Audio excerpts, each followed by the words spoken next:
The hearing was never meant to go viral. It began like countless others, scheduled, procedural, measured. But within the first few seconds, something shifted. Dwayne Johnson, now 53, leaned slightly toward his mic with a calm, authoritative voice. "Mr. Chairman," he said, eyes focused sharply across the table, "I propose that Representative Jasmine Crockett publicly release her full college transcript so voters can fairly assess the academic qualifications of those who write our laws." The room didn't gasp, but it went still. It was the kind of silence that doesn't come from shock, but from calculation. Reporters paused mid-note. Cameras began to pivot. Jasmine Crockett, seated across from him, didn't blink. She simply closed her notebook with quiet precision, looked up and met his stare, not in anger, not with surprise, but with the look of someone who had long since stopped flinching when challenged. Her gaze was steady, almost bored, as if she'd seen this performance before. Dwayne wasn't smiling, he wasn't joking. This wasn't a viral stunt. It was a direct strike, cloaked in politeness, sharpened with precision. The hearing, organized by the House Committee on Education and the Workforce, had been titled a thematic discussion on equity and access to higher education. Jasmine had been invited as a featured guest, one of the few black female legislators with a full academic scholarship and a law degree earned not from prestige, but from grit. Dwayne was present as the opposing voice, representing a coalition advocating to reform college admission standards. Their presence wasn't coincidence. They had history, not enemies, but unmistakable foils. Dwayne continued his point with a slow, deliberate pace. "This isn't personal," he said, "but if someone like me, from a background of poverty and addiction, had to prove my qualifications, shouldn't we hold everyone to the same standard?" From the back of the room, a few heads nodded. Cameras flicked their attention back and forth like a tennis match, first to Dwayne's furrowed brow, then to Jasmine's unshaken expression. She didn't speak. She didn't shift. Her silence wasn't passive. It was a wall, the kind of silence that unsettles louder people. Dwayne pressed forward, perhaps mistaking her stillness for weakness. But Jasmine didn't need to reply. Not yet. Sometimes, the most powerful response is restraint. In that moment, her quiet wasn't silence, it was strength. The hearing room, filled with educators, student reps, journalists and staffers, sat in a kind of suspended animation. Everyone sensed it. Something more than policy was being debated. This wasn't just about test scores or admissions, it was about worth. And when a man like Dwayne Johnson throws the first punch, composed and smiling, the world leans in, waiting to see if the woman across the table will break. She didn't. Dwayne's words hung in the air like smoke, heavy and lingering. He was not a man to back down from the weight of his own story. With his reputation as a self-made icon, Dwayne often leaned on his past like a badge of honor. His voice, smooth but deliberate, told a tale of adversity. The addict-riddled household, the years of hard climbs, the absence of privilege. It wasn't just a backstory, it was his argument. He wanted people to see his success as proof that merit could shine through struggle. That's why he was here today, framing his case not just as a critique of Jasmine, but as a defense of his journey. Across from him, Jasmine didn't move. Her story was no secret either.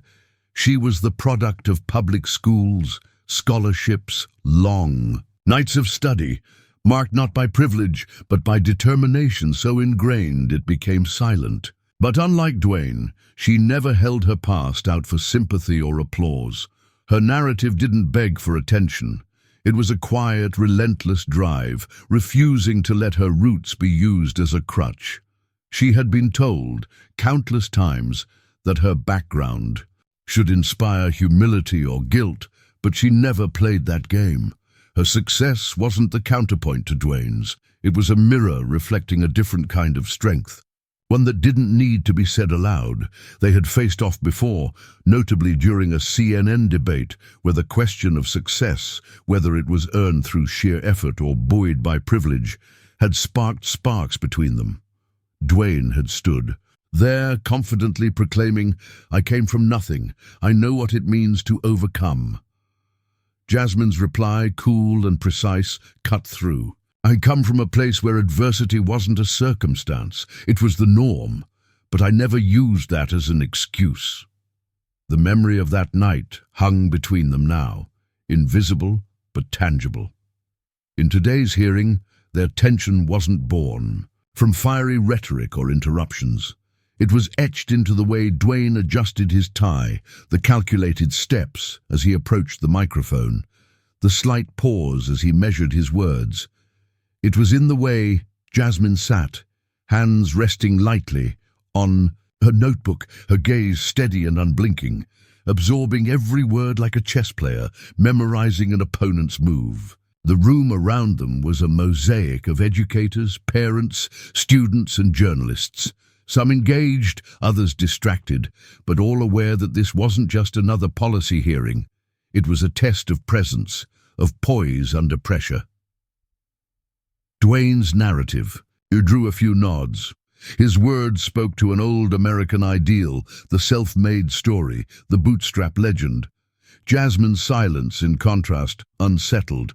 It wasn't compliance, it was conviction. Some in the room began to shift, uneasy with Dwayne's polished narrative. It wasn't that he was wrong, but there was something too perfect, too rehearsed. The truth wasn't just in the words spoken, it was in the spaces left intentionally silent. Dwayne Johnson's voice didn't waver as he continued, his words deliberate, designed to pierce the quiet. From his place at the front of the chamber, he declared, "This isn't personal, but if someone like me, coming from nothing, was once questioned about my qualifications, then everyone should be held to the same standard." His tone was calculated, echoing a practiced narrative, one that championed personal triumph over systemic support. A few heads nodded in agreement from the back rows, murmurs of approval rippling through the audience. Some scribbled notes, cameras tilting from Dwayne to Jasmine, waiting for her reaction. Yet she remained unmoved, her posture unchanged, her expression unreadable. Her hands, still resting on her notebook, gave away nothing. Her gaze was steady, locked on Dwayne with a look that suggested she'd anticipated this, as though she understood that not all battles are fought with immediate rebuttals. No one dared interrupt. And that stillness, where her silence met his words, created a palpable shift. It wasn't indifference, it was a knowing patience, an understanding that not all truths need to be shouted at once. As Dwayne continued his measured remarks, Jasmine's stillness became its own declaration, one that resonated deeper than any spoken response might have. In the absence of her voice, the room began to tilt toward Dwayne's argument, his polished delivery pulling a subtle weight. He wasn't just questioning a colleague's record. He was asserting a broader narrative.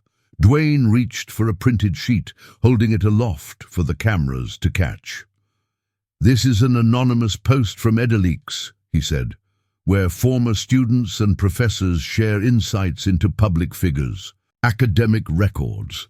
This post questions the authenticity of Representative Crockett's transcript, suggesting special exceptions might have been made during her graduation."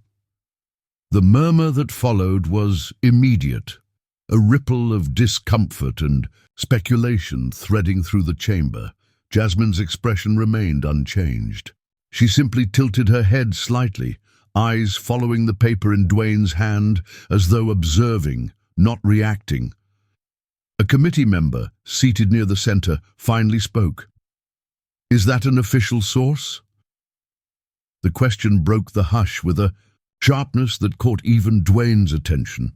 He responded smoothly, "I'm not claiming it's fully verified, but it's worth discussing, especially since today's hearing is about admission standards and academic outcomes." The statement was polished, but the unease in the room deepened.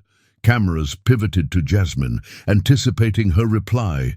She didn't rush, didn't rise. Instead, she turned a page in her notebook and spoke softly, her voice clear but calm, perfectly measured for the microphones. "Senator Johnson, please clarify. What exactly do you want me to prove? A grade, a ranking, or my entire life?" Her words weren't loud, but the weight behind them was undeniable. The question didn't invite debate, it cut through it. The room stilled, the air thick with a tension that was no longer controlled by Dwayne's performance, but by the quiet strength of Jasmine's truth. Just as the room was settling into an uneasy silence, a quiet but firm disturbance emerged. A congressional clerk whispered something to the chair's desk, prompting the chairwoman to glance up, her face shifting from neutrality to surprise. She tapped her microphone gently. "We've just been informed," she said, her voice calm, but resonating through the chamber, that an unregistered guest has requested to speak as a supplemental witness with information directly relevant to the question posed by Senator Johnson. She paused, her eyes scanning the room, then glanced. "Don't at the name. That person is Professor William Hart, former Dean of Law at the University of Texas." A collective breath was drawn. Heads turned, murmurs filled the space, and Dwayne's head slowly turned toward the back of the room. Jasmine remained still, her eyes lowering gently, almost as if she had known this moment was coming. From the back of the room, a tall man with silver hair and a steady, measured gait stepped forward. He wore a long, dark coat and leaned slightly on a carved wooden cane. In his other hand, he held a folder, its edges slightly worn. For a moment, no one recognized him. Then the congressional clerk confirmed, "Professor Hart." The murmurs grew louder, but Jasmine didn't turn around. Instead, she exhaled softly, her posture reflecting neither surprise nor anxiety, just a quiet acceptance. Hart moved toward the center of the room, his presence commanding yet understated. His voice, when he spoke, was deep and measured, carrying just enough strength to reach every ear. "I apologize for not registering in advance," he began. "But I am here as someone who has taught both central figures in today's discussion, Senator Johnson and Representative Crockett." He opened the folder with a deliberate care, revealing a single yellowed sheet, preserved in a plastic sleeve. "This is not a transcript," he said quietly. "I didn't bring that. I brought something else." Holding it up, he displayed a copy of Jasmine's senior thesis, titled "Equal Under Law, Unequal in Practice, A Legal Fracture." Her name was printed neatly below the title, and a subtle but significant note marked the bottom. "Winner of Best Legal Essay, 2013, Federal Civil Rights category." The room fell into a deep hush, the significance of the document settling over the audience like a heavy fog. "This essay," Hart continued, "was written while Jasmine's mother was in the hospital in the final days of her life. I know this, because I was the one who approved her extension request, but she turned it down. She said, if I can't write this while I'm in pain, then what's the point of writing law at all?" A soft, stifled sob echoed from the back. PBS cameras caught a young female student dabbing her eyes with a tissue. Dwayne's confident posture faltered for a split second, his hands clenched tighter on the table. Hart's voice didn't rise, it remained calm but resolute. "I taught you too, Senator Johnson. I wrote the letter that allowed you to resume the program after your family left. I don't regret that. But I say this now, not to diminish anyone, but to restore fairness to someone silent for far too long." The weight of Professor Hart's words hung in the air like a suspended breath, thick and tangible. His voice didn't need to rise. The quiet conviction behind it carried more weight than any raised tone could. As he stood, holding Jasmine's thesis in one hand and the attention of the room in the other, no one dared to speak. The silence wasn't empty, it was charged. heavy with the realization that the narrative Dwayne had built so carefully was unraveling in real time. The contrast between Dwayne's polished assertions and the raw truth now standing before them became impossible to ignore. His earlier confidence now seemed rehearsed, almost too perfect, while the quiet dignity embodied by Jasmine and validated by Hart felt undeniably authentic. Jasmine's response was subtle but profound. She slowly stood, her notebook still in her hand, and bowed her head slightly in Hart's direction. It wasn't a gesture of thanks, it was an acknowledgement of a truth that spoke louder than rebuttals. There was no smile on her face, no triumphant nod. Just a simple, quiet movement that resonated through the chamber more powerfully than any words could. Cameras captured the moment, freezing it in frames that would later flood social media and headlines alike. The audience, once divided and hesitant, now leaned forward, drawn into the gravity of the unspoken narrative unfolding before them. The atmosphere in the room transformed from one of procedural debate to something more profound. It was no longer about points scored or arguments made. It was about bearing witness to a truth that had been waiting to surface. Dwayne's earlier momentum dissipated. His hands, once confidently resting on the table, now fidgeted ever so. Slightly, a subtle but telling shift. The cameras, ever alert to changes in the scene, slowly panned away from Jasmine and Hart and turned toward Dwayne, capturing the tightness around his mouth, the downward flicker of his gaze. The silence that followed wasn't just absence of sound. It was a declaration in itself. It was as if the room collectively recognized that the real story wasn't Dwayne's challenge, or even the transcript he'd demanded. It was the quiet endurance of someone who had chosen to let her actions speak for themselves, and the integrity of an educator who refused to let the truth be overshadowed by spectacle. As the room sat suspended in that shared realization, Hart placed Jasmine's thesis carefully on the table, almost reverently. He stepped back without further comment, his part in the story complete. Jasmine remained standing for a moment longer before slowly lowering herself back into her chair. No words were exchanged, no applause broke the silence. Yet, in that moment, it was clear to everyone present and to every viewer watching later that a narrative far stronger than accusations or defenses had been etched into the fabric of that hearing. It was a moment of silent power, of unspoken solidarity, and it belonged to Jasmine. The quiet power of the moment rippled far beyond the walls of the hearing room. Within hours, social media platforms lit up with clips of Professor Hart's speech, his words echoing in a digital space, hungry for truth. On TikTok, a 3-minute and 48-second video of the moment, he declared, "I taught both of them, but only one used hardship as an excuse to delay, and that person was not." Jasmine was shared over 3 million times within just 12 hours. The clip was set to a simple caption, "Who truly deserves it?"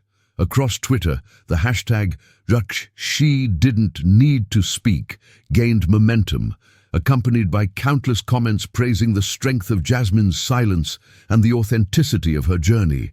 Mainstream media outlets scrambled to catch up with the viral wave. Some, like Eagleat News, aired an edited version of Hart's remarks, conveniently omitting the part where he mentioned Dwayne's request for exam deferrals due to personal struggles, leaving only the portion that highlighted Jasmine's perseverance. This sanitized version of the story sparked immediate backlash.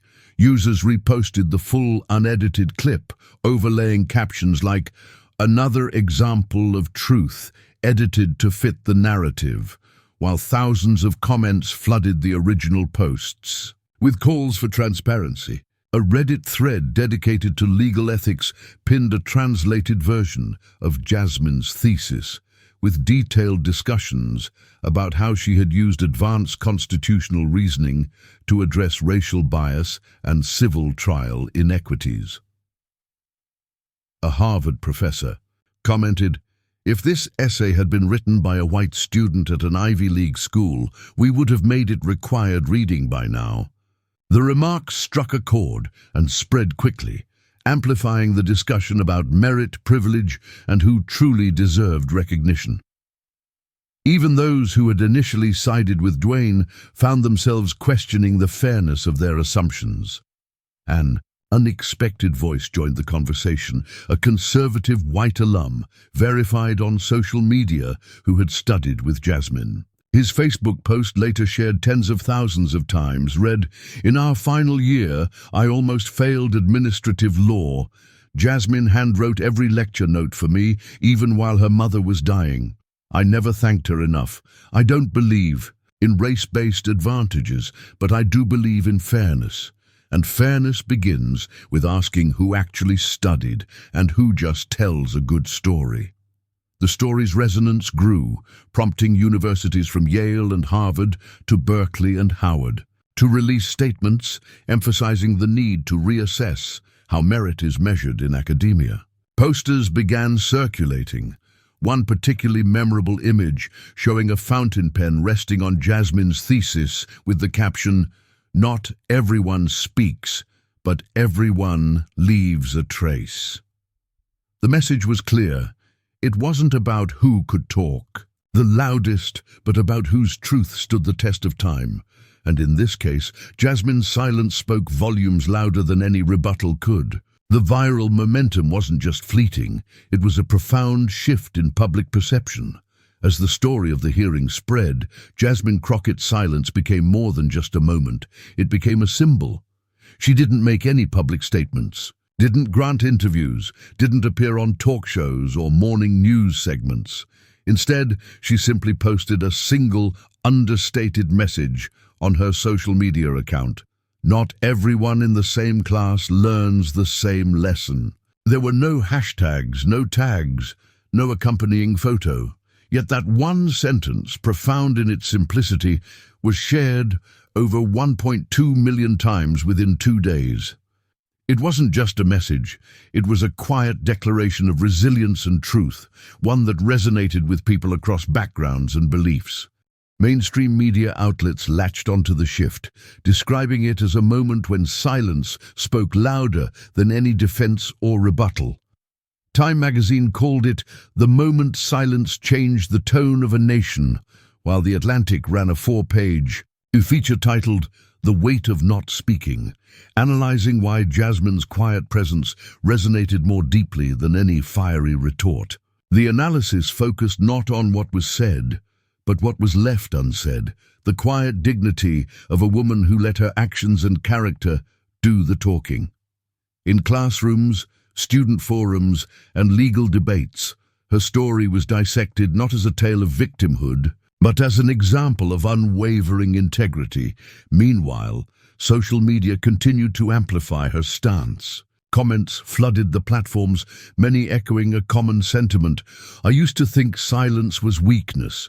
Now I understand it's the choice of someone with dignity." Videos surfaced of students gathering to discuss Jasmine's thesis, analyzing her legal reasoning and drawing parallels to their own experiences of being overlooked or underestimated. It wasn't about race or gender anymore. It was about who stood firm in the face of pressure, who didn't yield to the temptation of reactive words. On the flip side, Dwayne Johnson's camp remained quiet. His office issued no clarifications, no interviews, and no official statements. His silence, unlike Jasmine's, didn't resonate as dignified. It felt evasive, almost calculated. As media coverage intensified, the distinction between their two forms of silence became clearer. Jasmine's was an act of strength, Dwayne's one of retreat. A senior reporter from NBC encapsulated this contrast in a now viral post.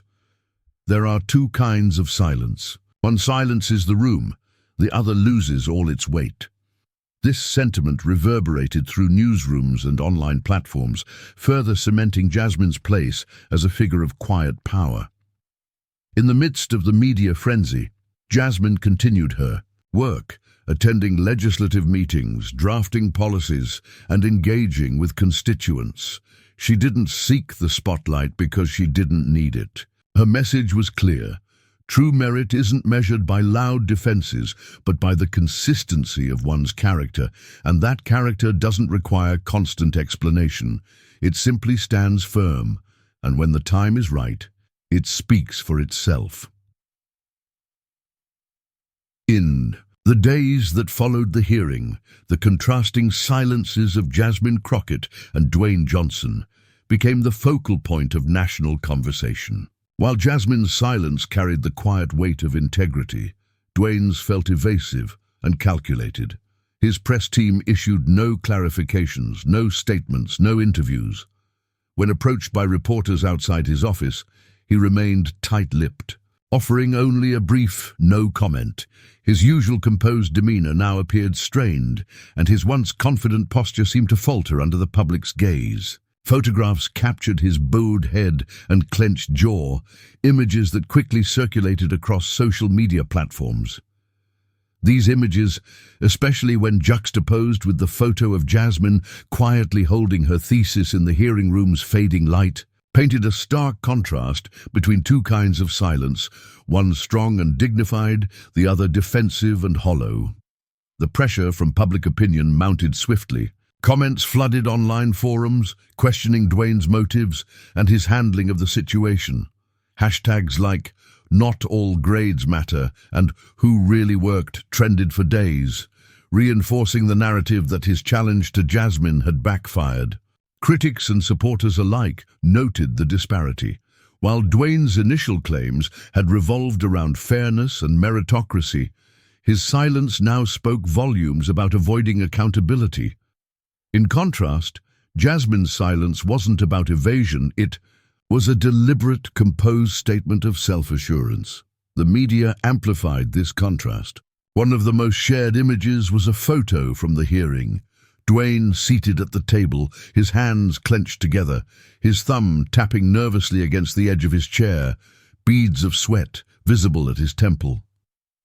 This image, magnified by captions such as "The silence of defeat" and "When the truth speaks louder than words," became a visual metaphor for his unraveling narrative. Meanwhile, Jasmine's image, the one of her seated with the thesis resting gently in her lap, her gaze down but unwavering, was shared by countless outlets and became a symbol of quiet resilience. As the public discussion swelled, stories of Jasmine's past acts of integrity emerged. Former classmates recounted anecdotes of her unwavering commitment to fairness and excellence, painting a picture of someone whose character didn't require grand gestures or public defenses. Dwayne's narrative of the self-made man from a troubled background no longer held the same persuasive power. It wasn't that his story was invalid, but his use of it as a weapon against Jasmine's integrity had undermined his credibility. The shift in public perception was clear. Polls indicated a sharp decline in confidence in Dwayne's stance, while support for Jasmine's quiet strength surged. Commentators noted that Dwayne's silence wasn't empowering, it was isolating, and while his hands trembled at the edges of his polished narrative, Jasmine's steady composure continued to resonate. The story wasn't just about academic merit anymore, it was about authenticity and the strength to stand firm, even when the loudest voices try to drown you out. In the court of public opinion, the verdict was becoming clear. Jasmine's silence was strength, Dwayne's was surrender. The aftermath of the hearing reached far beyond its walls. In classrooms, boardrooms, and online forums, the conversation wasn't just about Jasmine Crockett and Dwayne Johnson anymore. It was about a deeper reckoning, about how society measures merit, who gets to define it, and whether those definitions truly reflect fairness. Universities across the country, from Ivy League institutions to community colleges, announced plans to implement reverse feedback sessions where students could evaluate professors not just through standardized forms, but in open forums. Departments began questioning whether their evaluation systems rewarded true learning and resilience, or simply perpetuated outdated metrics. A dean at the University of Minnesota voiced what many were thinking. For the first time in years, I realized that sometimes we teach without ever asking if our students have truly learned, not just the material, but the values we claim to uphold. The shift in public discourse was palpable. Conversations sparked by the hearing began to explore the intersection of privilege, perseverance, and policy. Jasmine's story, amplified not by her own words but by the integrity of those who spoke on her behalf, inspired both admiration and introspection. Articles appeared with headlines like "The Merit We Overlook" and "When Silence Speaks Truth." Students gathered in libraries and online study groups to discuss Jasmine's thesis, not just for its legal brilliance but for the personal story behind its creation, a story of resilience in the face of profound personal loss. The message was clear. It wasn't about grades alone, but about the character forged in adversity and the commitment to justice even when it's inconvenient or painful. Meanwhile, Dwayne's narrative faltered. His silence, once a symbol of resolve, now felt like avoidance. Commentators noted that while Jasmine's silence was a strategic declaration of strength, Dwayne's was perceived as a retreat from accountability. Social media echoed this sentiment, with viral posts contrasting Jasmine's quiet dignity against Dwayne's calculated silence. A single photograph, captured by a student in the hearing room, the image of Jasmine sitting with the thesis on her lap and sunlight illuminating her hand, became an enduring symbol. No captions were necessary. The image spoke volumes. Not everyone speaks, but some leave a lasting mark. The story's impact wasn't confined to elite circles. A high school student's op-ed, unsigned and titled simply, "I'm Still Learning," was picked up by local papers and widely shared online. The student wrote, "I'm not afraid of bad grades. I'm learning without knowing why I'm learning. But now I understand that the lesson isn't always in the grade. It's in the truth you carry when no one's watching." This raw, unpolished reflection resonated deeply, underlining the central lesson that emerged from the hearing. Merit isn't just about numbers or credentials. It's about the quiet, steady commitment to truth and integrity. In that moment, Jasmine's story wasn't just her own. It became a mirror for a society re-examining its values, and a reminder that true merit often speaks not through loud proclamations, but through silent, unwavering conviction. In the days that followed, Jasmine Crockett's story continued to ripple through society, leaving an indelible mark not through fiery speeches, but through quiet, unwavering presence. The final scene that played out at the hearing remained etched in the minds of all who witnessed it. As the room gradually emptied, PBS cameras still rolling, Jasmine lingered, her hand gently resting on the thesis that Professor Hart had left. On the table, the light from the window spilled across the page, illuminating her hand and the simple but powerful artifact of her journey.